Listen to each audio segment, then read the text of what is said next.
Hey everyone, Catch 'em All Collectibles here. So today's the day. I'm going to disclose the sale price of the trophies to Rusty, and I've kind of teased it quite a bit, so there will be no further delay.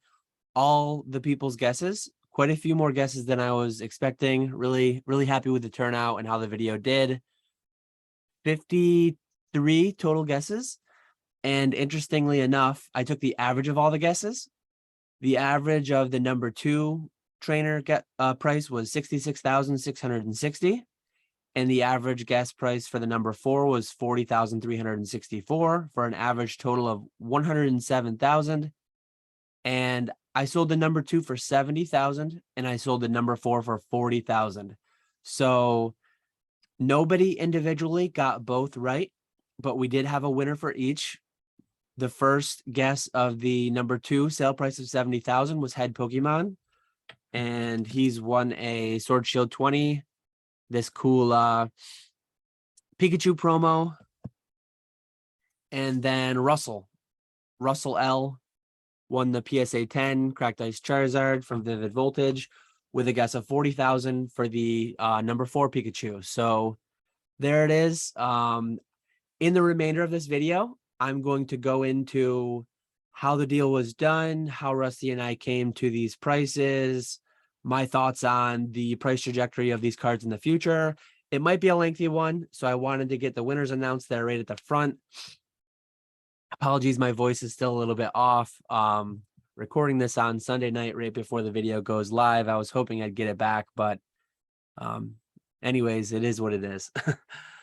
So yeah, those are the numbers. Really appreciate everyone guessing. There were a few people who guessed like 80-30 and they had the total right, but they didn't have like the individual cards price right. So the way that I did it, you had to have the 2 or the 4 right. And anyways, feel free to reach out to me, email, Discord, Instagram, wherever you can find me. Reach out and we'll arrange getting the winnings shipped out to you. So continuing on, this is a spreadsheet where I listed like all my big ticket items. I just hit a few of them to get right at the Pikachus. Going back, I had my cards listed at 180 for the 1, 140 for the 2, 100 for the 3, and 70 for the 4. Natural question might be, why did you list them so high if you were willing to come down so low? I listed the 2 at 140 and the 4 at 70. I came down a full 50% on the 2, and I came down 30 on 70s, like 42% or something. So I came down 42% on the number 4 and 50% on the 2. Part of it is there was not really any public price data. I didn't want to sell myself short if Logan Paul or Steve Aoki or some really rich person were to reach out and just just click buy it now. So at the time, I guess I'll show you the listing. So at the time, John Pokemon Radar did have his number 1, number 2, and number 3 up. I believe at the time he listed them all for $250 flat. Now his 1's at $250, his 2's at $200, and his 3's at $175. I did talk to John at Charlotte Collecticon. He was made aware of my sale prices to Rusty. And you can see here, I do show Rusty's offer on all 4 cards. When I called Rusty, all 4 cards were in play, and his offers were as follows: 90, 70, 50, 40. Clearly, I took the 70 and the 40. You can see that I made a column for my bottom price. Bottom price is kind of I put quotes around it because it's used loosely. If someone came to me with 115 cash wire on the number 1, if Rusty had gotten up to that, it would have been gone. But that's kind of where, in my mind, that feels like the bottom number, but it would be somewhere close to there. But yeah, do note that these were Rusty's offers at the time. The 70 and the 40 have been sold. I'm presuming that his offers are now void on those cards because now he has them. He does have a 3 that he bought in a PSA 8. He was offering on mine though because it was a higher grade. And the number 1 and the number 3, if you were to want to sell to him, I can't say that these offers still stand. Cards have sold on Heritage since, not these trophies specifically, but some other ones. So you just have to reach out to him and go from there. If you have a 1 or a 3 you're looking to sell, potentially he'd be there. If you are looking to buy a 1, 2, or a 3, as I mentioned, and then before I kind of got into a tangent, I talked to John, and John, it's listed at 175. I don't know exactly where he'd be on it, but I think in the vicinity of where Rusty was valuing it, John seemed potentially interested. There is kind of a disclaimer, there is kind of a wrinkle in that, I don't know if you can see the current bid, but the current bid is 14,000 plus buyer's premium, so it's at about 17,000 or so. There is a number 3 full art trainer at PWCC Premier. It ends in 4 days, I believe. Yep, June 16th. So 3 days from when you see this video go live, this video will be ending as part of the PWCC Premier auction. You can see I put in a low bid of like 6,000. I don't necessarily want a spare, but if it were to go horrendously cheap, in my mind, 6,000 plus buyer's premium would be horrendously cheap. I might bid higher, but for now, I just put a placeholder in so I get like all the alerts and everything. So yeah, it's kind of a very dynamic situation. Rusty may be a buyer, John may be a seller in that vicinity, pending how this goes. And that also, as this video goes live, if someone wants to pay me 120,000, maybe even 115 for my number 1, hit me up. I offered it to Rusty for that. He capped out at 90. We couldn't quite get to a number in the middle that made us both happy, so it didn't happen. But this is not an indefinite offering. My card's currently off eBay because I wanted to make this deal work with Rusty, and I wanted to see. I did bring the 1 with me down to Charlotte. I do have these 2 screenshots. So the deal with Rusty was done on the 2 and the 4. You can actually see kind of the genesis of it. I posted 11 weeks ago. So back on March 21st, I posted the 4 cards on my Instagram. And apologies in advance, I'm going to be all over the place in this video, and it's going to be pretty long probably, but you've got the price and you've got the winners up front. So I posted these in March.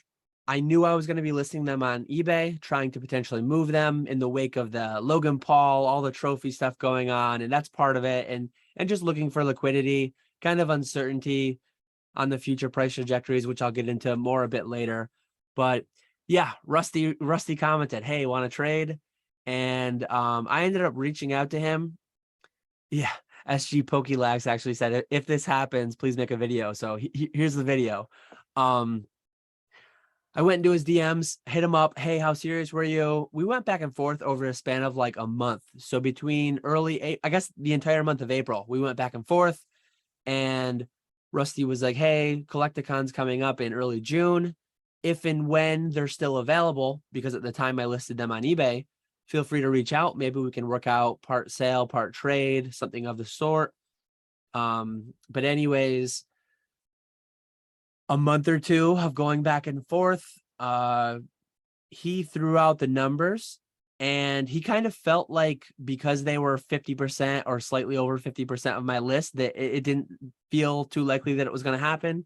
But then thankfully, I mean, we were able to come to the agreement, and the deal was done. So yeah, while I was there, I took a picture of the 2 of us with the 1, 2, 3, 4, and then me with the 1 and the 3, which I still own, and then him with his new 2 and 4. This was after the wire was made, after the deal was done. And yeah, so that's a little bit about how the genesis of the trade started, why exactly Rusty started looking at trophies. I know he had picked up a number 3, as I mentioned before, a PSA 8, not too long before. So he's only missing the number 1 now. His 3 could be upgraded to a PSA 9. Maybe him and John will work out a deal after this one ends. Maybe Rusty will win this one. I'm not sure if he's going to be bidding on it, but yeah, that was kind of the genesis of it. This is all my side. Maybe Rusty will tell more after this video comes out, how he came up with wanting to offer these numbers, because I do have a little bit of private sales data that I'm unfortunately unable to share. But the last public sale for one of these cards, if I'm remembering correctly, I think it was 2017 or 2018 timeframe on eBay. A raw number 3 or number 4 sold for about $3,000. I remember bidding on it, being the second or third highest bidder and not winning it. So yeah, since then, it blows my mind because in the time since we've last seen one of these for public sale, we've seen everything, like the Illustrator, the SSBs, TMBs, the illustration cards, Art Academy cards. We've seen Mew Orbs, Pika Rings, pretty much every trophy card under the sun. Not everyone. I mean, there's some really obscure, but we saw Tropical Breezes, some of the one of one, like with the winner's face on it. We haven't seen all those. And there are definitely things we haven't seen. Some of the early Worlds stamped cards, like certain year, certain placement stamped card, but those ones have shared arts with a lot of other cards. And anyways, it blew my mind how long of a drought we've had since having one of these for public sale. Given that, I mentioned it in my last video, I've mentioned it elsewhere. When the first half art trophy Pikachu came up, the price went 110 and then it went like 60, 50, 40. So part of the reason when I made this sale to Rusty, I knew that this was scheduled for the June block. I actually know the owner of this. And part of me was like, man, I wish a year ago I sent my number 4 to public auction, because I think a 2021 or 2020 public auction of one of these during peak mania, if you were too early in the mania when everyone was focused on base set first edition and set cards, it probably could have done really poorly, which always, there's a lot of risk sending to a straight to auction. And I was too nervous to do it. So if you had done it too early, it could have performed poorly. But I think a well-timed one in 2021, still during the mania, kind of, when Pika Rings and New Orbs were selling for like $40,000 to $60,000. Now they've retraced over 50%. But if you timed one during that window, a full art, who knows, could have gone for, I don't know, about 100,000 would feel really crazy. I mean, this one could. This is still, aside from the few hundred people who watch this video before the auction finishes, only will know that the full art 2 went for 70 and the full art 4 went for 40. And just because those happened doesn't mean that this can't go higher. I mean, I've got a bunch of notes here I want to hit throughout the video. I covered the last public sale. I covered all these basically. And how, I guess let me wrap up this one. How do you price an item with no public sales data points? People hate to hear this answer, but this is literally the only answer. The price is what a buyer is willing to pay and what a seller is willing to sell for. I'm the seller, Rusty's the buyer. We determined the price. We made the price. It was his feeling, my feeling. We had a mutual agreement, and that was it. Were we right? Were we wrong? It doesn't matter. There is no right or wrong.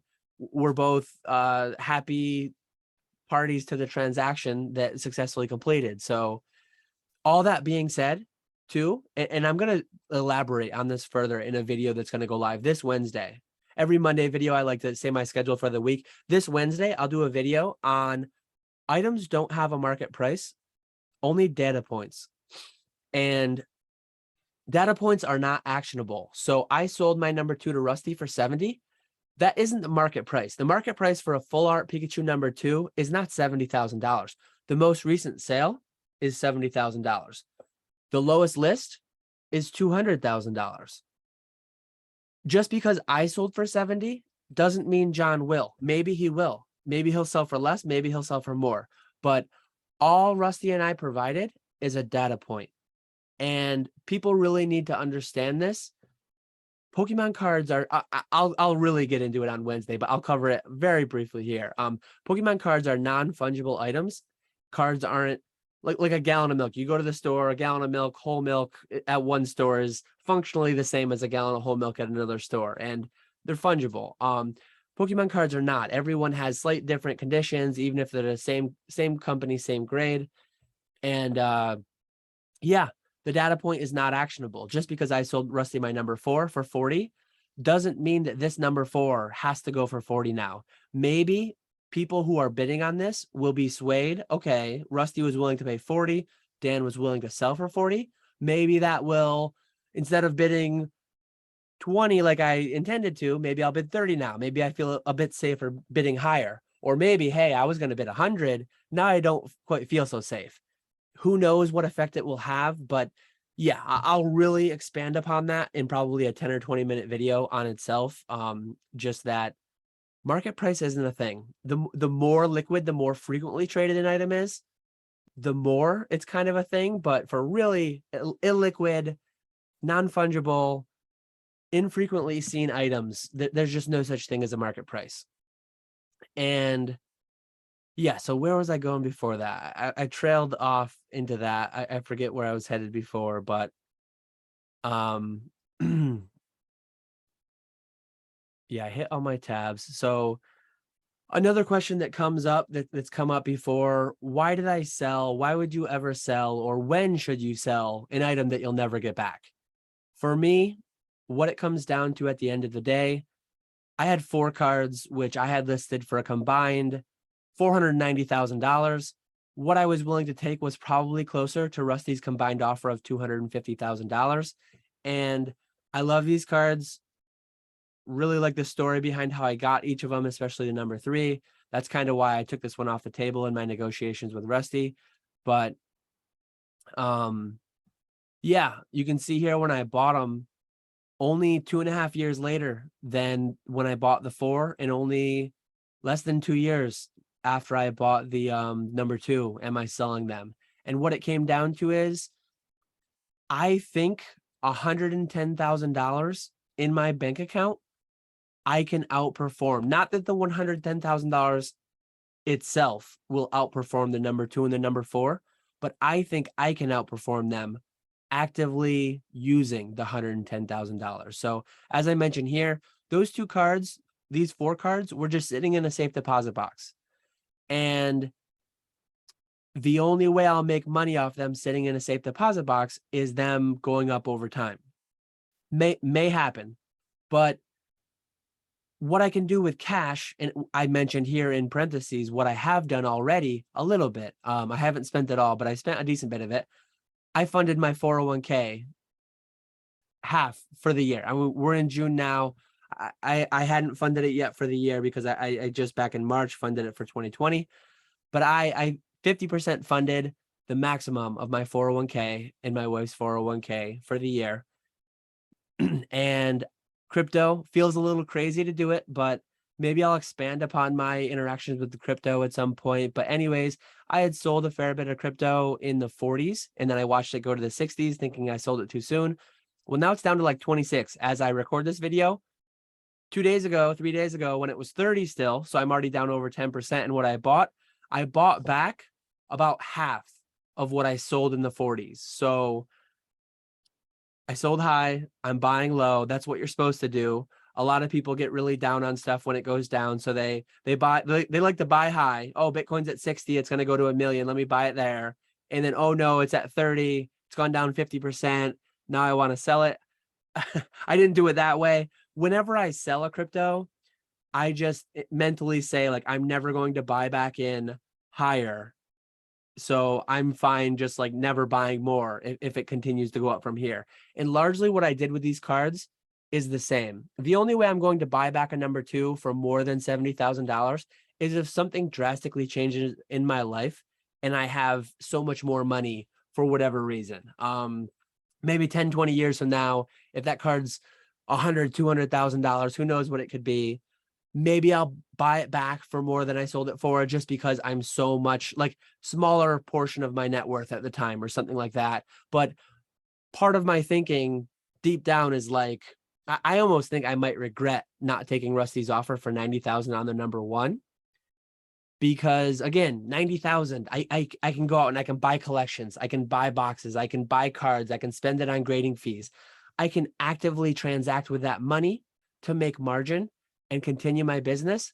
But at the end of the day, I opted to just pull out the 110 and go from there. So yeah, breakdown. I will maybe 6 months, a year, maybe 3 months if things happen crazy with the full art cards, like in this auction, or with the Bitcoin that I bought, or with my 401k with the S&P 500. Maybe I'll make a video 6 months from now saying I'm glad I sold those. I wish I sold my number one because these have gone down 50% and the other things are up 5 or 10%. Or maybe it'll be the maybe this trophy card goes bonkers and maybe my 401k and crypto continue to drop 10, 20, 30, 40% from here. And maybe I'm really kicking myself for having sold any of them. Thankfully, though, if that is the case, I do still have the number one. I kind of like, I could have cashed out completely and gotten $250,000, or I could have sold nothing and had the 4 cards. I took the middle route. I got 110. I almost got half of what Rusty was offering in totality. Kind of hedging my bets, playing both sides a little bit. So I can't win as big as possible and I can't lose as big as possible. I'm kind of in between. On these cards, though, I mentioned all the sellers of these cards, they requested that I did not share the price, but I was publicly offering $15,000 to $20,000 on a number one, and I paid in that vicinity. I was publicly offering on a number two, 10 to 12,000, on a 3, 6 to 8,000, and on a 4, 5 to 7,000. So those are roughly what I paid, and these are the dates that I paid them. So you can see that I sold the number two for more than I paid for all 4. And I got over here, I wrote that I got the festivals with all of them. I still have some of those festivals. So I've done really well. I've made money net still owning the 1 and the 3. So I'm in very good shape on these full art Pikachus. They've treated me very well. If the prices run away from me and I don't realize the full potential, I can live with it.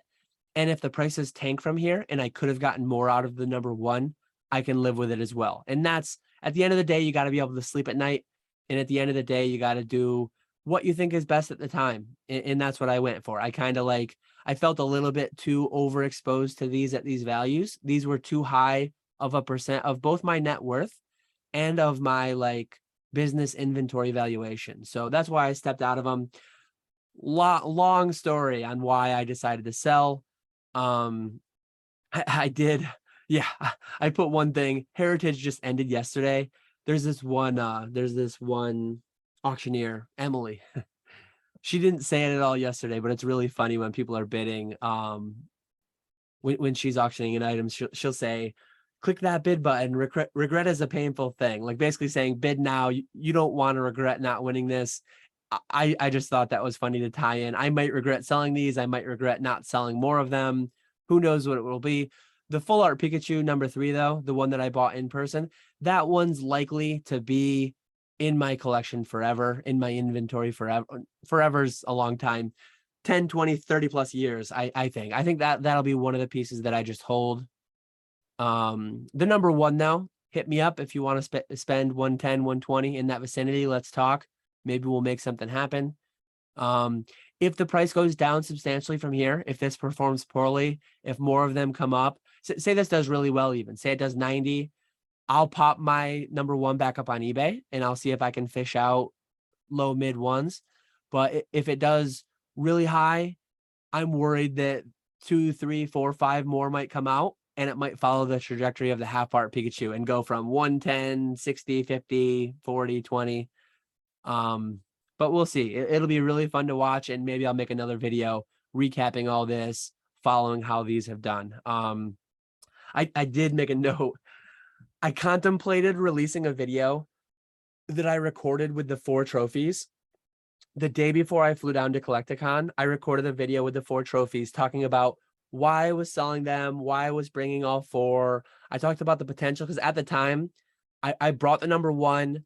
I knew Rusty was at 90. I was at 120. We tried. We didn't talk very extensively. We talked about making the deal down there, adding to the wire transfer that he did to me, or adding more items, and it just didn't happen. I didn't really push too hard for it because I was wanting to keep the number one, but it was really cool to talk about all my thoughts. 45 minutes I went on for talking to my cards before I brought them down. I talked about how bittersweet it was. And that's a good way to summarize what this was. It's bittersweet. It's great to have $110,000 capital added to my account to fund my retirement, to speculate, very risky speculation in crypto. these are fairly risky. I mean, these are also very risky speculation in these cards too. But yeah, Bittersweet, because it is bitter, breaking up the set. The 4 I don't ever need to get back. The 2 I'd like to get back. 1, 2, 3 to me. You get the pink one, the green one, the pink one, the blue one, the green one. You get one of each art. The number four isn't a unique art. It's just the same as the number 3. So I'm not too attached to it. I had actually sold, interestingly enough, I had sold the number 4 prior. And funny enough, I sold it for more than 40. So I sold it in 2021 for higher than $40,000. And then I bought it back for about 40. Somebody bought it. They decided a few months later they didn't want it. I made quite a bit of money like loaning that card out for a short time. Kind of a strange situation, but I sold it back to Rusty for almost what I had into it the second time around. The first time around, I bought it in the several $1,000 range, but yeah. So a week ago, I sold these to Rusty at Charlotte. Since we had that heritage auction that I talked about right here, regret is a painful thing. Interestingly, Pika Ring, Mew Orb, PMB, some of the cards like that, trophy tier, low trophy tier. I mean, the TMB is trophy tier. Some of them retraced fairly heavily. So, like reviewing this deal with Rusty after seeing some high-end items sell. The Illustrator, 1.275 million, private PSA 9. PSA's price guide valued it at like 2.5 million or something silly. And I think it just sold for $840,000, 700,000 plus buyer's premium. So to see some of these high-end trophies retracing, in hindsight, if I had to guess the day that I record this video, I think I'm more likely to regret not selling my one to Rusty for 90. We'll see how it plays out though. Again, this could go high. I could pop it back up on eBay for 180 or best offer, and it might sell. It might sell closer to 120 than Rusty's 90 that he was offering. We'll just have to see. But yeah, given how everything feels, how the broader market feels, how it looks, I think I'm more likely to regret not selling the 1. I won't regret not selling the 3 because I'd always like to keep at least 1. I did used to have 6. I had not 6 at one time. The most I ever had was 5 at one time. But I had a second number 3 at one point that I kind of sold within a few months after buying it to fund another purchase of a better 3. Essentially, I got the second 3. The second 3 was better, so I sold the first 3. And then I also had a spare number 2 at one point. Spare number 2 just so happens to be the one that John has. I bought it raw from the winner. I graded a PSA 8.5. I sold it for, I think that was another one where they asked me not to share the price. I'll just say it was somewhere in between the number 4 and the number 2 that I sold this card for. John bought it. Pokemon Radar bought it from that buyer. I think he sold it for about what I had sold it to him for. So he sold it back out at a break even. And so yeah, I've done well in these cards. That's just two prior cards that I had sold. And now these 2 are sold. I only own two at this time, the 1 and the 3 of 6 total that I've owned overall. So I've sold out of the majority of my position. I've sold out at much higher than my cost basis. 6-figure sale, this most recent one to Rusty. I am net higher than six figures out of them, still owning the 1 and the 3. So I've made north of $100,000 on the 6 that I bought while still owning the 1 and the 3. So again, these cards owe me nothing, but I still want to get like the most I can out of them if I'm going to sell them. One last thing I did want to share that was just like a really interesting thing. From the time that I threw these up on eBay to the time that Rusty made a deal with me and then I pulled them off eBay, I got a lot of different offers. I was offered a lot of set cards, a lot of boxes, a lot of things that I didn't really want to trade down from like rarity down to something like a lot more common. Even if it were like a reasonable valuation, I just didn't really feel like doing a trade. I felt like going cash if I did it at all. But most people, and in most people's guesses, there was like a pretty decent range between the 2 and the 4. Like clearly Rusty and I valued the 2 at 70 and the 4 at 40. the 2 almost double what the number 4 was valued. And a lot of people in their guesses did too. But some people guessed like, let me see if I can find some, like 75-55. That's a tighter margin. There were even tighter margins than that, like 40 and 35. So 40 and 35 is like a very tight margin. Everyone clearly valued the 2 slightly more, but some people valued it substantially more. Like some people guessed triple the amount for the 2 over the 3. And again, at the end of the day, no one's right or wrong. Rusty and I, we set the numbers, we made the transaction happen, but there were like some distinct groups of buyers that, funny enough, like there were people offering me 40 to 50,000 on like all of them. Not total for the 4, but like 40,000 each, regardless whether it was a 1 or whether it was a 4. That one really threw me off because it was like, 1, I don't know how real the offer is, but like, okay, we're close on the 4. Maybe I'll sell you the 4, but I'm not going to sell you the 3 because I'm attached to that 1. And I'm definitely not going to sell you the 1 or the 2 because to me, like, I wanted 120 out of the 1. I only wanted 110 out of the 2 plus 4. So I value the 1 alone more than the 2 and the 4 together. But there are big, I mean, deep pocket buyers out there. Actually, the guy who won the Illustrator on Heritage yesterday and the guy who won the Trophy Pikachus on Golden for 480,000, he reached out to me and he was offering nearly the same, like 40 to 50,000, whether it was a 4 or a 1. And that just like, to me, let me know in the comments below, 35 minutes into this video or however long we are, how would you peg the value of like a 1 versus a 4? Do you think since by year and by placement, there are only 6 awarded for each? So, I mean, the 1 is no rarer than the 3 or the 4, but the 1 won the tournament. The 1 is like the champion. The 2 lost their final match. The 4 lost their final 2 matches. They lost in the semis and then they lost in the final or the third place game. So like, to me, there should be some value in that, but there are some like big time buyers out there who just see like, oh, there's 6 copies of each. I'll pay you a flat amount for each. And that was really something interesting that I wanted to throw in at the end here. Not too sure how many people made it this long and caught that little tidbit, but yeah, again, Head Pokemon and Russell L, reach out to me so we can arrange shipment of your winnings. I appreciate everyone doing the guesses. I thought that was a lot of fun. Really long stream of consciousness here on the deal, how it all happened. Really cool day. Subscribe to the PokeFlips podcast because this Thursday that will go live. Nick and I are going to talk. I've got a big photo album ready to show all the a bunch of photos, and Nick and I are going to talk through this whole day at Rusty's. My favorite day in the hobby. I think my favorite day in the hobby, definitely. Doing this deal, visiting with Rusty, Charlie Herlocker came in later that night. Unlisted Leaf was there, and then Nick, Zach, Jake, just an amazing time meeting Rusty's family, riding the 110cc 4-wheeler.